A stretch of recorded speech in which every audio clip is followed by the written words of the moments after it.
Friends, welcome to ज्ञान medical से Sanjay the path of learning. मैं रमेश पांडे प्रस्तुत कर रहा हूँ यहाँ पर टॉपिक। तो ये सारे जो भी हम लोग के यहाँ पर क्राइटेरिया दे रखा है, टॉपिक दे रखा है, इस टॉपिक को फॉलो करके हम लोग यहाँ पर असेसमेंट कर सकते हैं।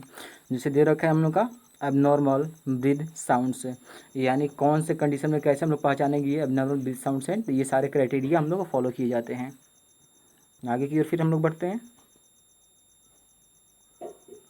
ये नीचे भी हम लोग का ये फ्रिक्शन ऑफ क्राइटेरिया दे रखा है, तो इसका प्रयोग करके हम लोग जो है एबनॉर्मल ब्रीथ साउंड को पहचान सकते हैं। तो हाँ फ्रेंड्स, ये सारे क्राइटेरिया को फॉलो किए जाते हैं।